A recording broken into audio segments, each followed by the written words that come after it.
Espace TV. Espace TV, le 10 minutes. Au cours de cette conférence débat, la thématique sur le rôle des organisations de la société civile dans le processus démocratique en Guinée a été enseignée aux jeunes venus des 5 communes de Conakry, une œuvre concrétisée par le collectif La Voix des citoyens. Je suis venu ici pour leur dire comment lire les politiciens, comment lire entre les lignes, comment lire ce qu'ils n'ont pas dit, ce qu'ils ont évité, et comment les classifier, les identifier et comment surtout choisir un bon leader. Les participants sont désormais outillés à travers cette conférence dans la prise de décision pendant les élections. J'ai pu apprendre comment est-ce qu'on peut choisir par exemple nos dirigeants. Il ne s'agit pas seulement d'aimer un opposant et voter pour lui simplement, mais savoir réellement quels sont ses objectifs ou bien quels sont ses projets pour le pays et pour les citoyens guinéens. Les organisations de la société civile connaissent une profonde crise, estiment les responsables du collectif Voix des citoyens. Depuis qu'on a entamé ce changement, nous voyons que la société civile est face à un problème où la démocratie évolue dans le sens que nous ne voulons pas. Et il y a Haclav, un Français, qui avait dit dans son ouvrage que c'est le pouvoir des sans-pouvoirs. Alors, si le pouvoir n'est pas contrôlé par les sans-pouvoirs, ça veut dire que le pouvoir prend une destination au cours de laquelle tout le monde se sent déprimé. Dans la même lancée, le collectif Voix des citoyens dénonce le comportement de certains acteurs qui se réclament de la société civile.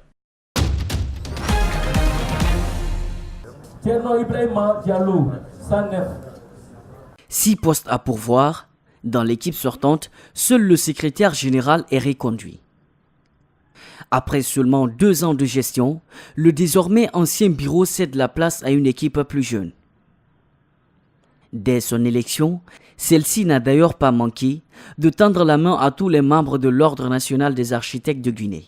Avant tout, non seulement aux membres d'abord du bureau sortant, mais aussi aux membres de la nouvelle équipe et à tous les architectes de Guinée.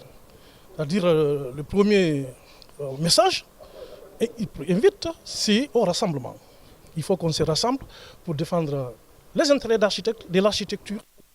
Après son élection à la tête de l'ONAG, des défis énormes attendent le président du bureau et son équipe. Ce sont notamment la construction anarchique des bâtiments à travers tout le pays, la non-association des architectes aux différents projets de construction, qui restent les mauvaises pratiques à bannir. Les défis sont nombreux. D'abord, il y a le code de l'architecture qui traîne, qui n'est pas encore validé depuis de nombreuses années.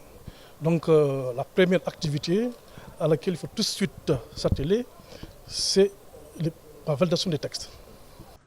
Aujourd'hui, plusieurs dossiers sont pendants devant les tribunaux. Des citations à comparaître adressées à des entreprises accusées de ne pas soumettre leurs projets aux ingénieurs professionnels. Une première mission qui consiste à rétablir l'image du métier d'architecture en Guinée. Nous sommes sur la transversale Anko 5 Sangoya, une transversale aujourd'hui occupée par les marchands ambulants et les étalagistes. Pourtant, il y a quelques mois, cet endroit était complètement dégagé. C'était à la faveur du plan d'urgence. Comment expliquer cette situation?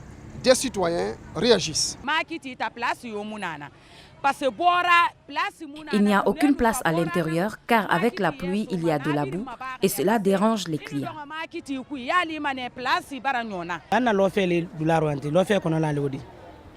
Notre marché est juste à côté, mais les magasins sont transformés en lieux de prostitution au lieu de servir à des lieux de vente.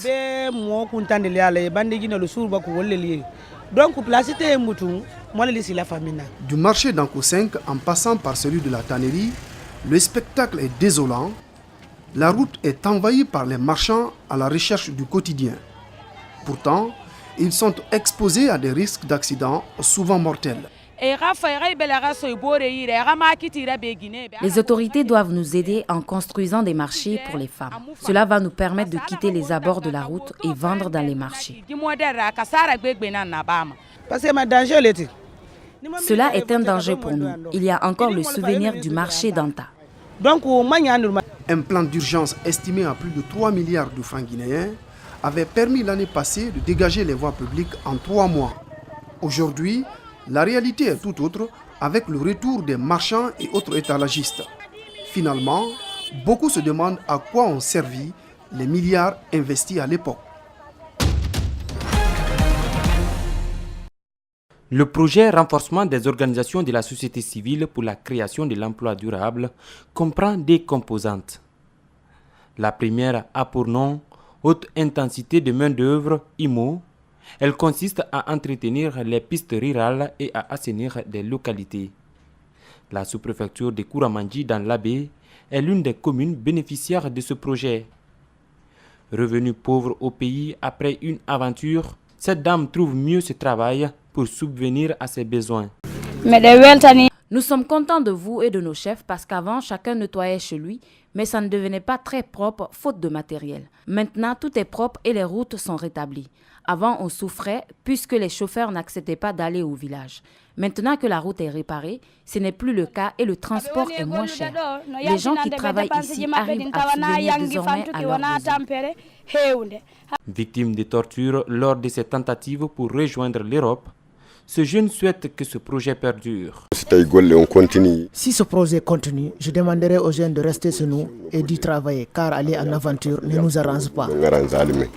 À l'Abbé Centre, ils sont aussi une trentaine de jeunes à pratiquer les travaux d'assainissement dans le cadre du projet IMO. Les quartiers sont devenus propres. Les chômeurs de longue date arrivent désormais à résoudre leurs problèmes financiers avec les montants reçus à la fin de chaque semaine. Individuellement, ça nous a soulagés dans la famille. Partout là où on passe, vraiment, les gens ont accueilli. La sous-préfecture de Wurekaba dans Mamou est aussi bénéficiaire. Ici, c'est le curage de ce marigot qui risquait de disparaître. Les jeunes réunis autour de ce projet se disent satisfaits de la rémunération. La deuxième composante du projet ROUCED s'appelle Groupement Épargne Crédit GEC. Elle vise à vaincre la pauvreté.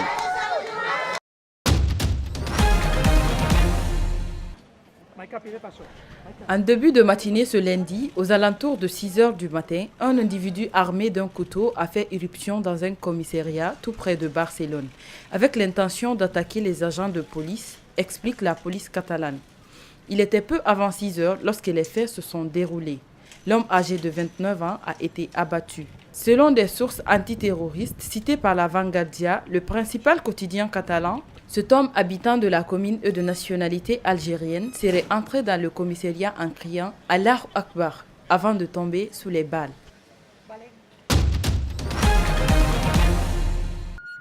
Un séisme d'une magnitude de 6,3 a secoué dimanche 19 août l'île indonésienne de Lombok, 2 semaines après un tremblement de terre qui a fait plus de 460 morts, a annoncé l'Institut américain de géophysique. L'épicentre se trouvait au sud-ouest de la ville de Belanting, à une profondeur de 7 km. Des habitants ont affirmé que la secousse avait été fortement ressentie dans l'est de l'île. La secousse a également été ressentie à Mataram, la capitale de l'île, et sur l'île touristique voisine de Bali. Le 5 août, un séisme de magnitude 6,9 avait détruit des milliers de maisons et autres bâtiments sur Lombok. L'Indonésie, un archipel de 17 000 îles et îlots, se trouve sur la ceinture de feu du Pacifique, une zone de forte activité sismique.